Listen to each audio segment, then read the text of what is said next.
We are the Ministry of the Real Truth, and today we're going to look into the Babylonian Talmud. We must stress that we have a Western education, Western mindset, and this is a Eastern book in some, from scribes and monks who had a Eastern education and Eastern mindset. So we may misinterpret it or mistranslate it or bring it to all incorrectly. Surely someone out there who knows this can say, well, yeah, okay, this is what it actually means, nicely in the comments after they've liked our video and subscribed to our channel, and add these comments below this video. So this is a new edition of the Babylonian Talmud. The original text, edited, corrected, formulated and translated into English by Michael L. Rodkinson. First edition revised and corrected by the Reverend Dr. Isaac M. Wise, President, Hebrew Union College, Cincinnati, Ohio, USA. Volume 1. There's probably about 13 or more of these. I would say 20. And we're looking at the first one. Volume 1. Tract Sabbath. Second edition, re-edited, revised and enlarged. Printed by the Talmud Society, 1918, in Boston, USA. Explanatory remarks. In this translation, they've adopted these principles. 1. Tenan of the original, they have learned in a Mishnah. Tanya, they have learned in a Baraitha. Itimah, it was taught. 2. Questions are indicated by the interrogation point and are immediately followed by the answers without being so marked. 3. When in the original there occur two statements separated by the phrase Lishna Akrena or Waibaith Aima or Ikade Amri, literally otherwise interpreted. They translate only the second. 4. As the pages of the original are indicated in the new Hebrew edition, it is not deemed necessary to mark them in the English edition, this being only a translation from the latter. 5. Words or passages enclosed in a round parenthesis denote the explanation rendered by Rabbi Rashi, to the foregoing sentence or word. Square parentheses contain commentaries by authorities of the last period of construction of the Gemara, and then the author dedicates it to Edwin R. A. Seligman, PhD, Professor of Political Science at Columbia University, in recognition of, and then at the bottom it says Educational Alliance. The volume is most respectively dedicated to the editor and translator Michael L. Rodkinson, June 15, 1901, New York City, USA. Contents page from chapter 1 to chapter 10. Preface to the second edition. The translator of the Talmud, who has now reached the 13th volume of his task, covering 21 tracts of this great work, certainly cannot point with any great pride to the fact that this is the second edition of his translation, which first appeared in 1896. For he believes that the opening and bringing to light of a book so long withheld from the gaze of the curious and even the learned should have attracted more attention and deserved greater consideration than it has received. However, he was glad to see that thousands of readers had at least taken advantage of the opportunity of looking into the sealed book, and to such an extent that second editions became necessary, both of this volume and of the tract Rosh Hashanah of the fourth volume, which he has re-edited and enlarged upon, adding many historical facts and legends so that they would appear as practically new works.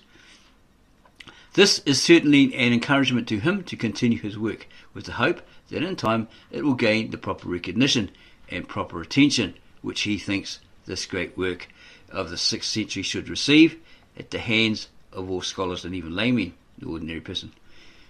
In revising this volume, the translator had in mind the many criticisms which have been passed upon his effort and which have appeared in various papers throughout different countries, but he gave his attention to those only which were not prompted by animosity and jealousy. He begs to call the attention of all critics to the dictum of the Talmud, Kal Hat Haloth Kashoth, all beginnings are difficult. For bearing this in mind, they would no doubt have been more moderate. The translator was very grateful to critics who called his attention to any mistakes made in the translation of the original text. However, he positively ignored criticisms of the kind described above. The translator further hoped that this and the succeeding volumes would meet with the favour and approval of the public, which would be sufficient reward to repay him for his efforts. MLR, New York, June 1901. Editor's preface to the first edition. The Hebrew edition of Rosh Hashanah contains an elaborate introduction in 3 chapters, the translation of which does not appear as yet. Its contents include many important rules which they have followed in the entire work, but they did not feel called upon at that time to engross the time of the English reader by reciting them.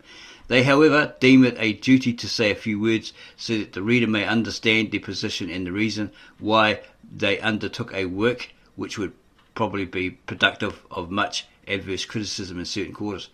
The fate of the Talmud has been the fate of the Jews.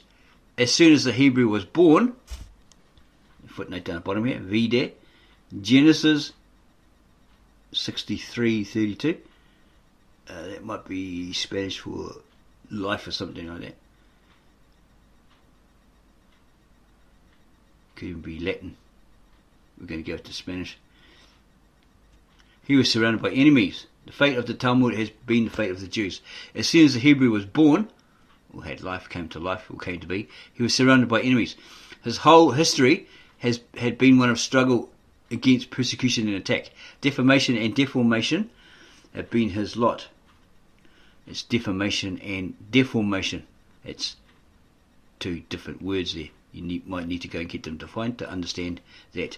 Defamation is like you undermine a person's character, you make false accusations against them, lies even, put them down, and deformation is like try to deform them, destroy them. Yeah? Make changes to them, destroy them, cut bits and pieces off, or make them lame. So too has it been with the Talmud. At the beginning of its formative period, the development of the Mishnah, it was beset by such enemies as the Sadducees, the looks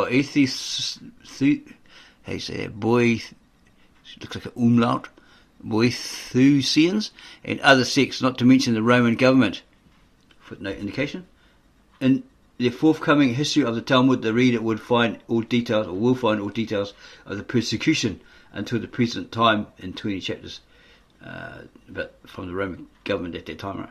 When its canon was fixed, the Karaites, that's a sect of Jews, tried to destroy or belittle its influence, and since that time it had been subjected to an experience of unvarying difficulty. Yet with remarkable truth, the words of Isaiah 63:2 may be applied to both. When thou passest through the waters, I will be with thee, and through the rivers they shall not overflow thee. When thou walkest through the fire, thou shalt not be burned, neither shall a flame kindle upon thee. Did they talk like that in that actual time? Like they're quoting or speaking Shakespeare speak, or Romeo and Juliet?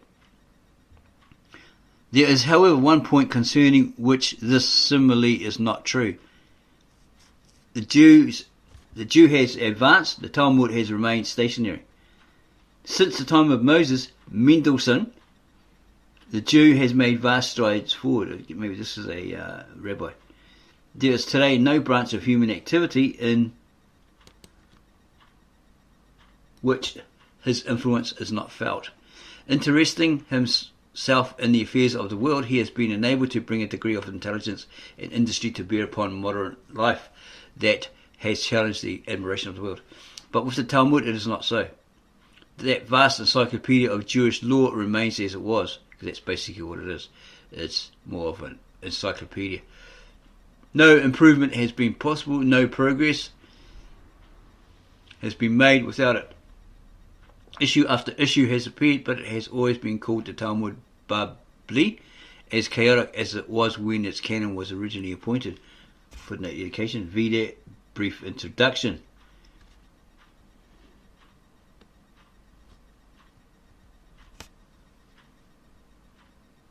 Commentary upon commentary has appeared. Every issue of the Talmud contains new glosses from prominent scholars proposing textual changes, yet the text of the Talmud has not received that heroic treatment that will alone enable us to say that the Talmud has been improved. Few books have ever received more attention than this vast storehouse of Jewish knowledge. Friends and enemies it has had. Attack after attack has been made upon it, and defence after defence made for it.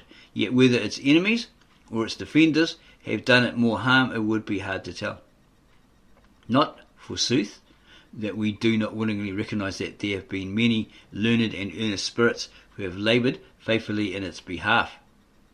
But for the most part, if the Talmud could speak, it would say, God, save me from my friends.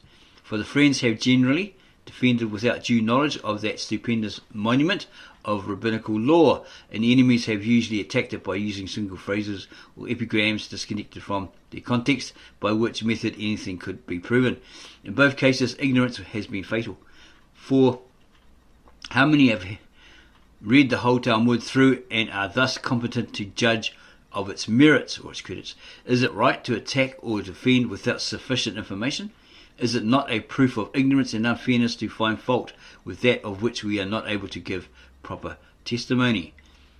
Let us take the case of those persons in particular who attacked the Talmud and made it the object of their venomous vituperation.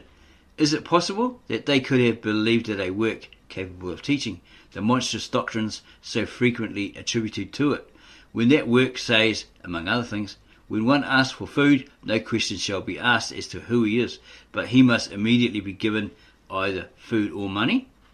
Could a work be accused of frivolity and pettiness that defines wickedness to be the action of a rich man who, hearing that a poor man is about to buy a piece of property, secretly overbids him? Kedushin 59a. Could there be a higher sense of true charity than that conveyed by the following incident? Ma'ukba used to support a poor man by sending him on the eve of each day of atonement 400 zuz. When the rabbi's son took the money on one occasion, he heard the poor man's wife say, which wine shall I put on the table? Which perfume shall I sprinkle around the room? The son, on hearing these remarks, returned with the money to his father and told him of what he had heard. Said Ma'ukba, was that poor man raised so daintily that he requires such luxuries? Go back to him and give him double the sum. Get you both 7a. This is not recorded by the Talmud as an exception, but it is the Talmudical estimate of charity. The Talmud is free from the narrowness and bigotry with which it is usually charged, and if phrases used out of their context and in a sense the very reverse from that which the author intended are quoted against it, we may be sure that those phrases never existed in the original Talmud, but are the later additions of its enemies and such as never studied it. When it is remembered that before the canon of the Talmud was finished in the 6th century, footnote indicator, there, according to the others in the 8th century, see their history of the Talmud. It has been growing for more than 600 years, and that afterward it existed in fragmentary manuscripts for 8 centuries until the first printed edition appeared, that during the whole of that time it was beset by ignorant, unrelenting and bitter foes, or enemies, that marginal notes were easily added and in after years easily embodied in the text by unintelligent copyists and printers. Such a theory as here advanced seems not at all improbable. The attacks on the Talmud have not been made by the enemies of the Jews alone. Large numbers of Jews themselves repudiate it, denying that they are Talmud Jews or that they have any sympathy with it. Yet there are only the few Karaites in Russia and Austria, and the still fewer Samaritans in Palestine, who are really not Talmud Jews. Radical and Reform, Conservative and Orthodox, not only find the exact counterparts in the Talmud, but also follow in many important particulars the practices instituted through the Talmud. For example, New Year's Day, Pentecost, so far as its date and significance are concerned. The Kaddish, etc. The modern Jew is a product of the Talmud, which we shall find is a work of the greatest sympathies, the most liberal impulses, and the widest humanitarianism. Even the Jewish defenders have played into the enemy's hands by their weak defences, of which such expressions as "remember the age in which it was written," or "Christians are not meant by Gentiles, but only the Romans, or the people of Asia Minor," etc., may be taken as a type. Amid its bitter enemies and weak friends, the Talmud has suffered a martyrdom. Its eventful history is too well known to require detailing here. The authors feel that every attack on it is an attack upon the Jew. They felt that defence by the mere citation of phrases was useless and at the best weak. To answer the attacks made upon it through ludicrous and garbled quotations were idle. There's only one defence that can be made on behalf of the Talmud, or in behalf of the Talmud. Let it plead its own cause in a modern language. What is this Talmud of which they have said so much? What is that work on which so many essays and sketches, articles and books have been written? The best reply will be an answer in negative form. The Talmud is not a commentary on the Bible, nor should the vein of satire or humour that runs through it be taken for sober earnestness. And footnote indicated. Down below. See the article "What is the Talmud?" in the prospectus. Nor is the Talmud a legal code, for it clearly states that one must not derive a law for practical application from any halachic statement, nor even from a precedent, something that came before it, unless in either case it be expressly said that the law of statement is intended as a practical rule. Baba Bathra 130b. Further, R. Issi asked of R. Johanan, "What shall we do if you pronounce a law to be a halakha?" To which R. must be Rabbi Johanan replied, "Do not act in accordance with it until you have heard from me. Go and practice." Neither is the Talmud a compilation of fixed regulations, although the Shulchan Aruch would make it appear so. Yet even when the Shulchan Aruch will be forgotten, the Talmud will receive the respect and honour of all who love liberty, both mental and religious. It lives and will live because of its adaptability to the necessities of every age. And if any proof were needed to show that it is not dead, the attacks that are with remarkable frequency made on it in Germany might be given as the strongest evidence. In its day, the Talmud received not the decisions, but the debates of the leaders of the people. It was an independent critic, as it were, adapting itself to the spirit of the times, adding where necessary to the teachings of former days, and abrogating also what had become valueless in its day. In other words, the Talmud was the embodiment of the spirit of the people, recording its words and thoughts, its hopes and aims, and its opinions on every branch of thought and action. Religion and ethics, education, law, history, geography, medicine, mathematics, etc. were all discussed. It dealt with living issues in the liveliest manner, and therefore it is living, and in reading it we live over again the lives of its characters. Nothing could be more unfair, nothing more unfortunate than to adopt the prevailing false notions about this ancient encyclopedia. Do not imagine it is the bigoted, immoral, narrow work that its enemies have portrayed it to be. On the very contrary, in its statements it is as free as the wind. It permits no shackles, no fetters to be placed upon it. It knows no authority but conscience and reason. It is the bitterest enemy of all superstition and all fanaticism. But why speak for it? Let it open its mouth and speak in its own defence. How can it be done?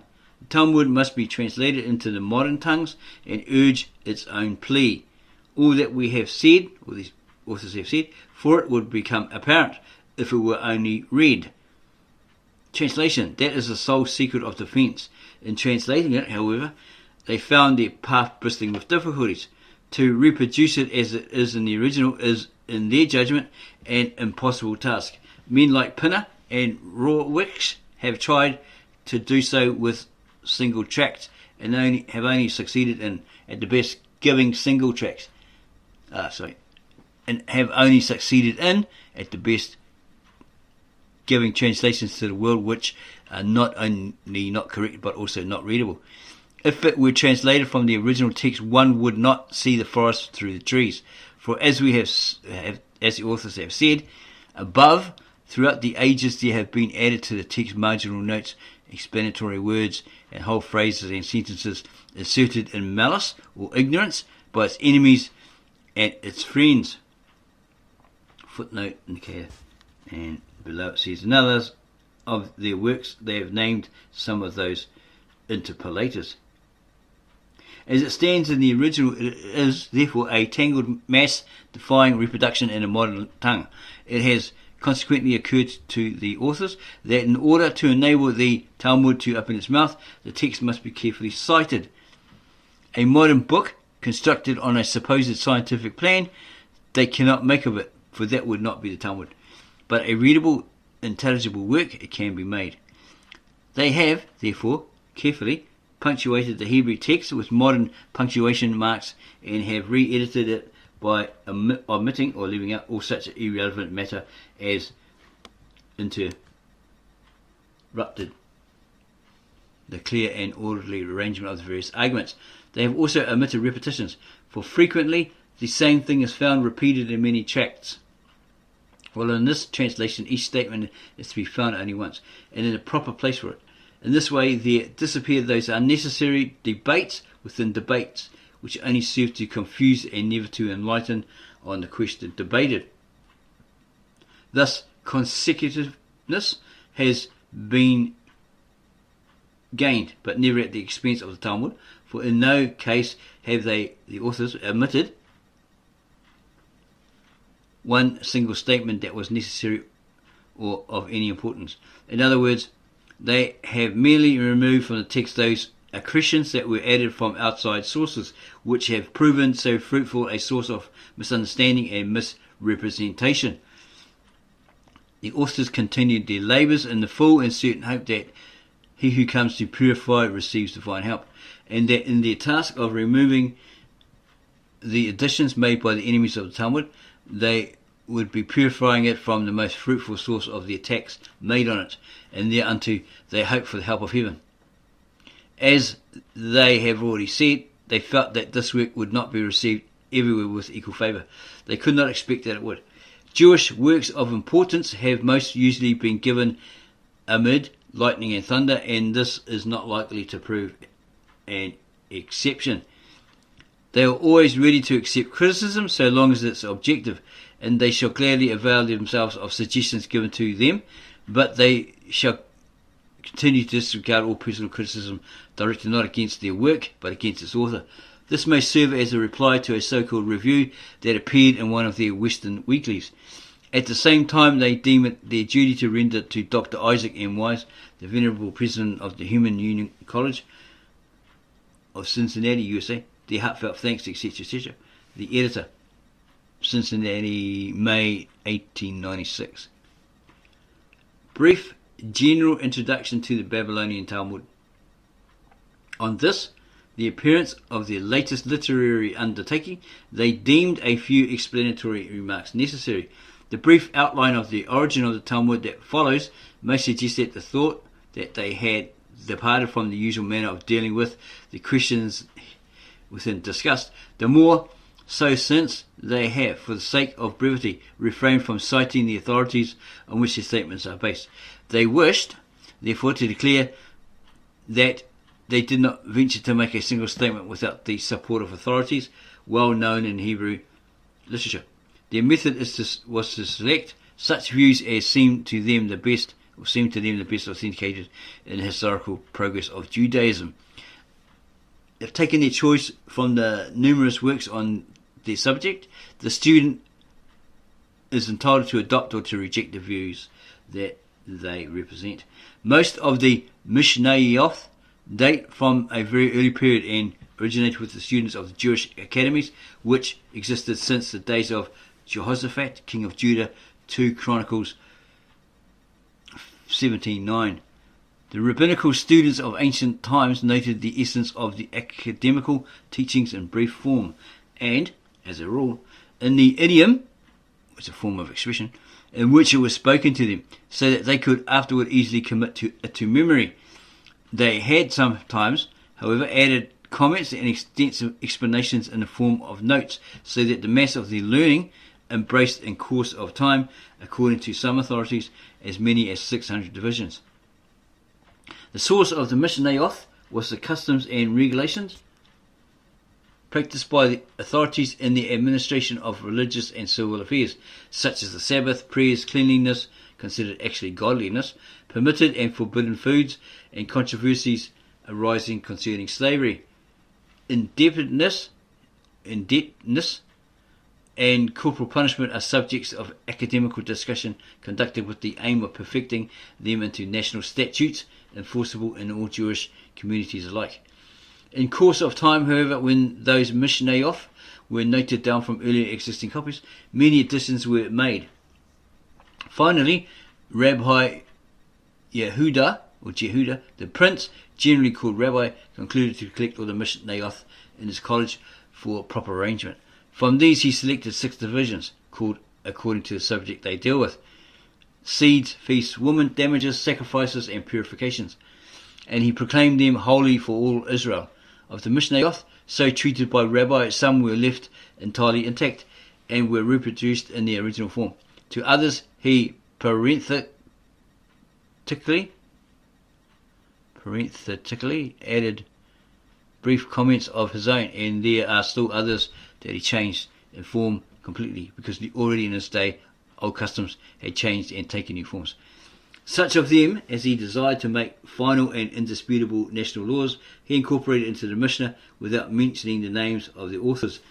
Where, however, he could formulate no definite decision himself, or where they were well known to the public, he gave full information of the authors as well as the names of those opposed to their conclusions, without any decision on his part. In still others he mentioned no names, but contented himself with saying Ahirim. For example, anonymous teachers say, not wishing to specify the authority for certain reasons. Rabbi did not seek the compliance and agreement of all his contemporaries in his arrangement of the Mishnah, and many differed from his conclusions, and even arranged Mishnayot in accordance with their own views. Being, however, a man of great prominence, influence, and wealth, Rabbi succeeded in quelling opposition and in making his conclusions as acceptable as the Mosaic law itself. And his great pupils, seeing that his intentions were only to prevent dissensions, and his only aim the public weal, W-E-A-L, supported him nobly until his teachings were accepted as the law of the nation. Many Mishnayot were rejected and destroyed by Rabbi, but not being in possession of all those he wished to destroy, he went in search of them to colleges outside of his jurisdiction. There, however, he met with great opposition.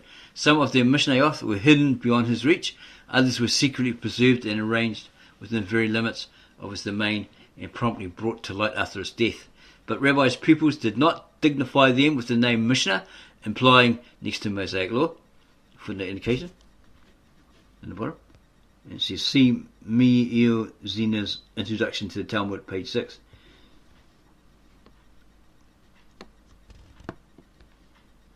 But called them Tosiftof,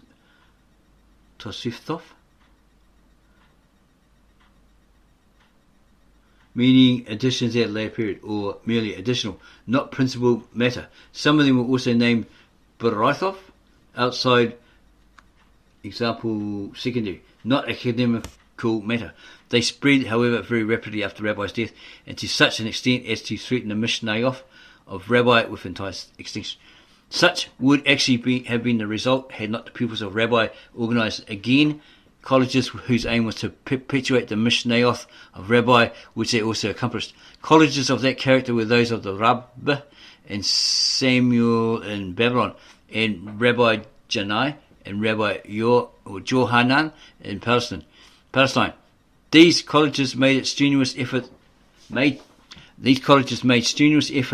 to explain and harmonize the Mishnayot of Rabbi with the teachings of the Boraith, Birai Thoth, generally regarded as those of Rabbi Haya and Rabbi Osha, who were greatly admired by the public. At times the Mishnah of Rabbi was abbreviated and replenished with the text of the Barifa or explained with an opposing opinion so as to harmonize it with the latter or suit the new conditions and consequent changes of the custom that originally caused the conclusion of the Mishnah.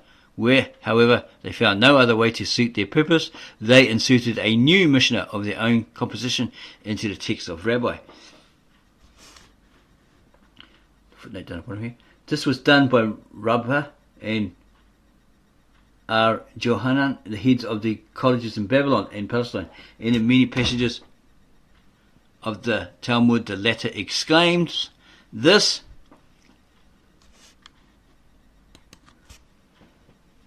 Mishnah was taught in the time of Rabbi," which means that Rabbi himself was not aware of it. See Weiss's Traditions of the Oral Law under the head Mishnah and Rabbi.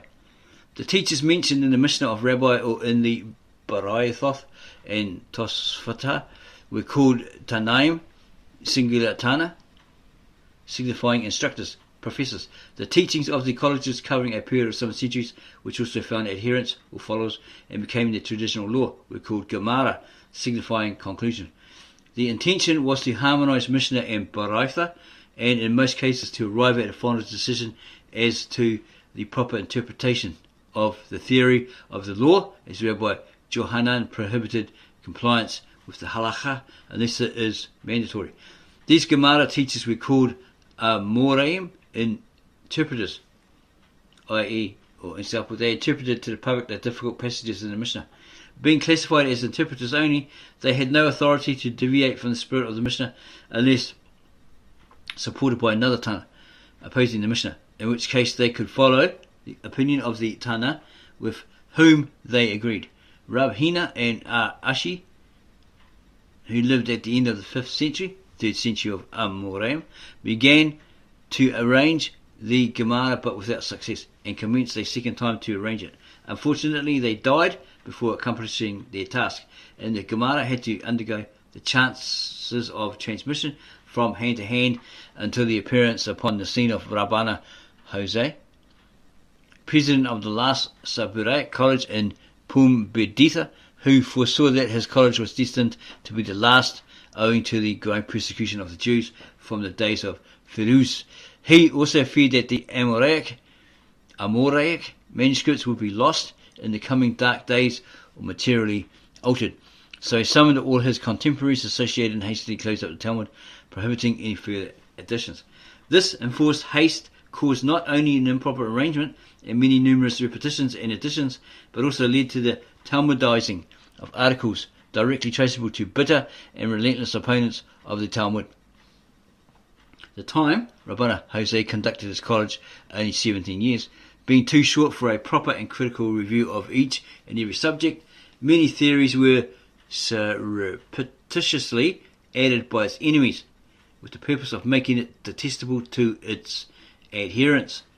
Of such character is the expression that of Rabbi Ashi is a fabrication, which is repeated numerous times throughout the Talmud, and which could by no means have originated with the Amoraim, who as a rule were very guarded in their expressions and would never have dreamed of applying it or similar expressions to such Talmudical authorities as Rabbi Ashi and Ma, his son, much less to the patriarchs or the prophets.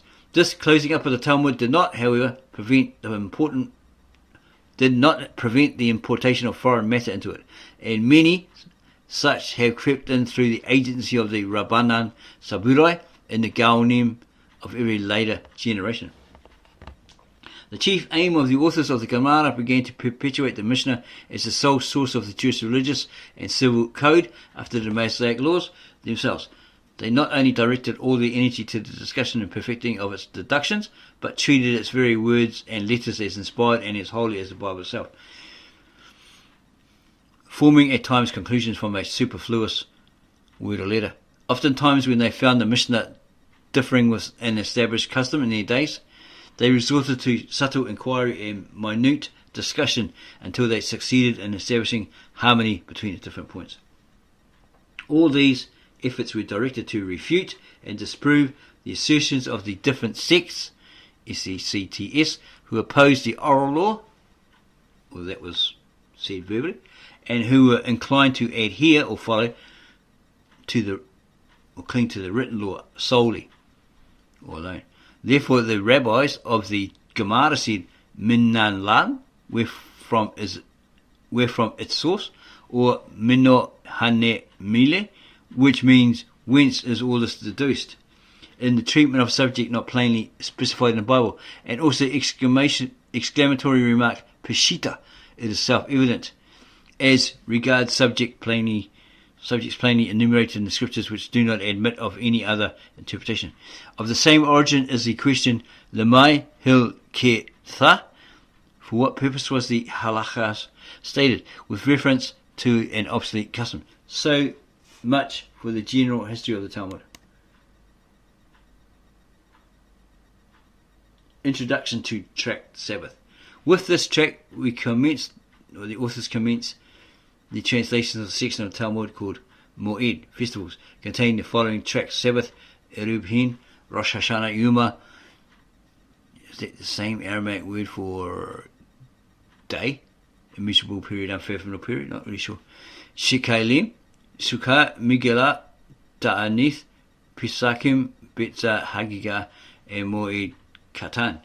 All these tracts are entirely devoted to precepts pertaining to the observance of the festivals and Sabbath, such as the performance of the different ritual ceremonies of feast days, the manners of sanctifying the Sabbath, and the ordinances relating to mourning for the dead, both on Sabbath and weekdays.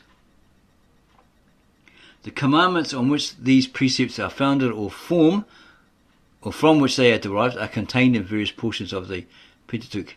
The fourth commandment of the Decalogue in Exodus 28 to 11 and Deuteronomy verse 12 to 15.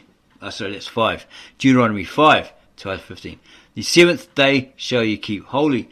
In various other parts of the Pentateuch, the due observance of the Sabbath is DUE, due observance of the Sabbath, is repeatedly ordained. In some instances, merely mentioning the day as one to be kept inviolate and holy, and in others employing greater emphasis, referring to the history of creation and establishing the observances as a sign of the covenant between the Lord and Israel. And that one was permanent, okay, because we found it in the Tab Asher Exodus, the original ancient Old Testament manuscripts, that they were bound by it. It was a covenant between them and God, Israel and God.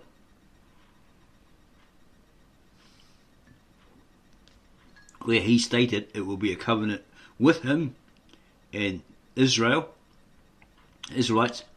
for all time.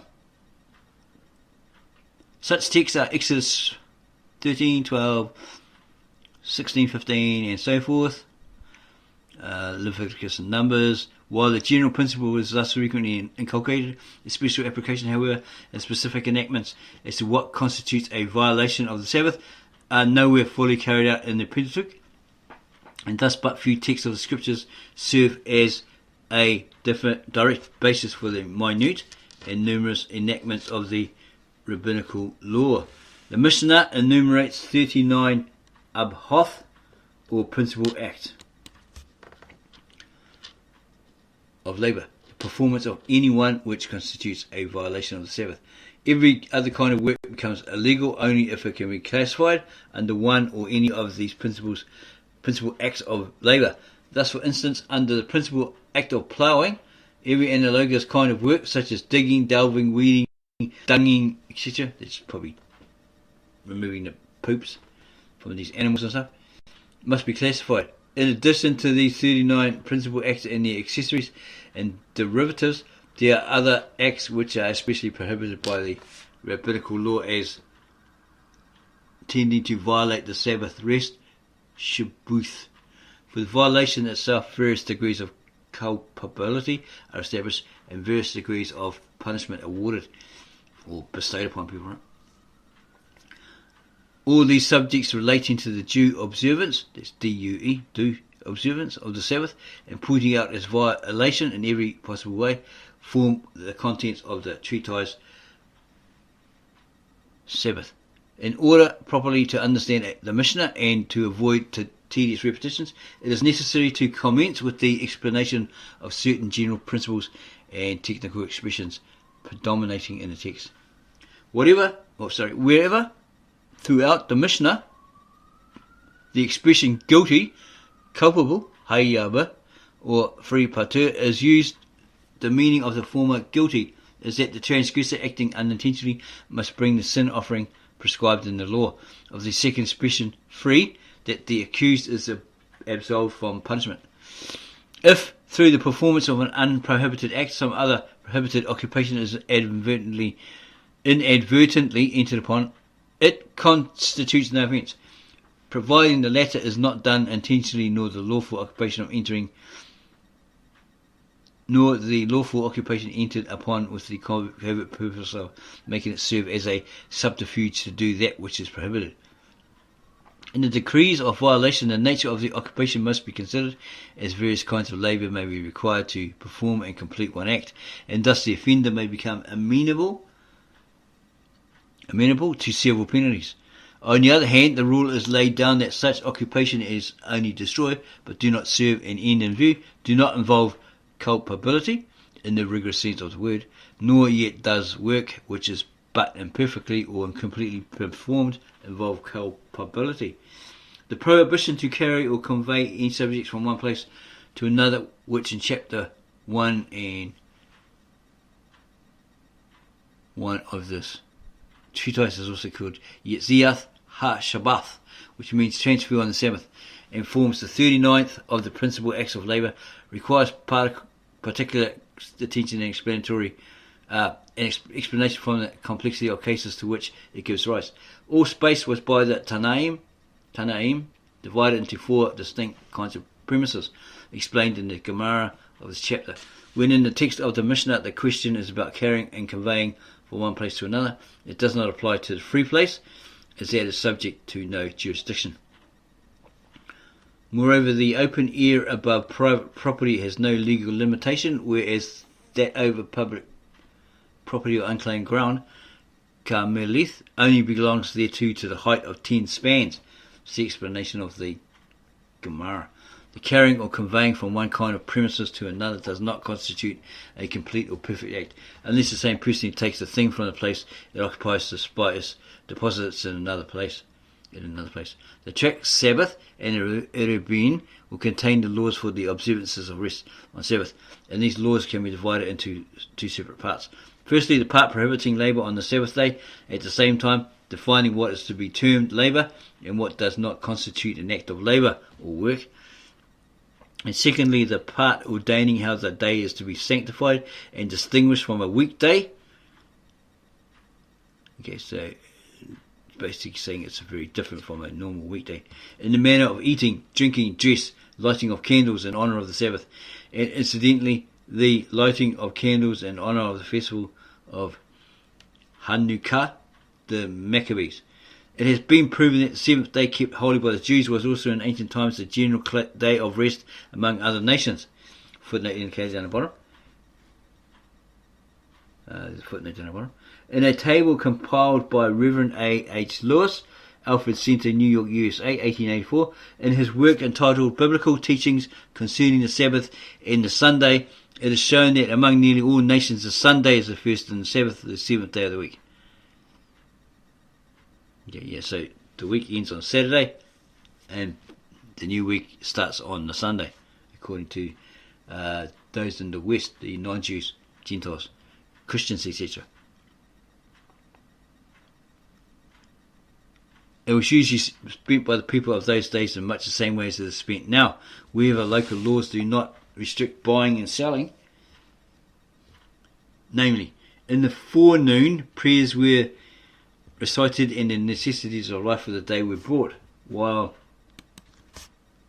the afternoon was devoted to pleasure-seeking, merry-making, visiting, and so forth. So would that be like a preparation day? The Jews living prior to the time of Ezra and Nehemiah, and even during the latter regime, were wont to spend the Sabbath in the same manner as their pagan neighbours. It was this fact that caused the sages of Nehemiah's time to fear that should the Jews, who were always in the minority as compared with other nations, continue this method of keeping the Sabbath and join in the merrymaking and pleasures of their neighbours, mingling freely with their sons and daughters. Assimilation was almost inevitable, especially as the Jewish race was scattered over all the known world and was nowhere in very large numbers. So that's what we say in our videos. Okay, when it says globally, actually it's saying they were scattered into the world, it's meaning locally. The known world. The sages then devised means to keep the Jews from mingling with the Gentile and from participating in the pleasures and carousals of his neighbours.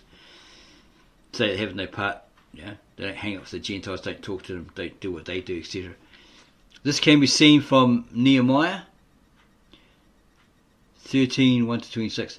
In those days saw I, Nehemiah, in those days also saw I Jews that had married wives of Ashdod, of Ammon, and of Moab, etc. Ye shall not give your daughters unto their sons, nor take their daughters unto your sons or for yourselves. Thus we see that Nehemiah began by prohibiting traffic and the carrying of burdens on the Sabbath, Ebed 13:19, and ended by prohibiting intermarriage with foreign women. So you couldn't marry any non-Jews, no non-Jewesses, right? Jewish females. You couldn't marry. You couldn't be a Jew and marry a foreign woman.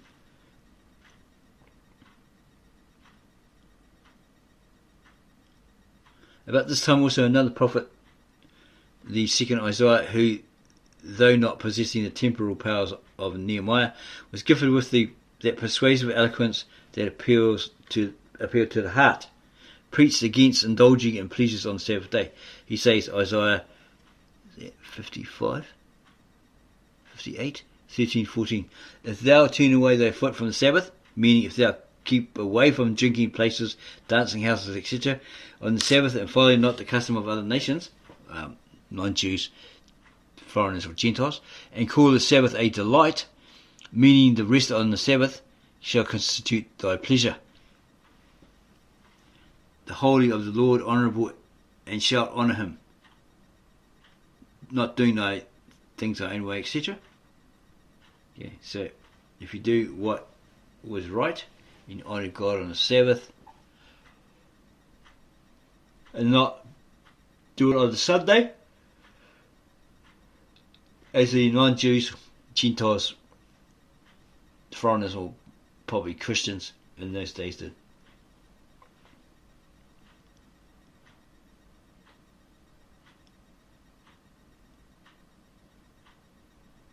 Okay, and a lot more there. It's quite extensive. And he starts talking about the laws. Naturally, the institutions of laws carries with it provisions for the penalties attending their infraction, and these penalties were divided into three classes. First, the penalties for unintentional infraction. Second, for intentional infractions. Thirdly, for intentional violations, where the violator had been previously forewarned of the penalty by two witnesses.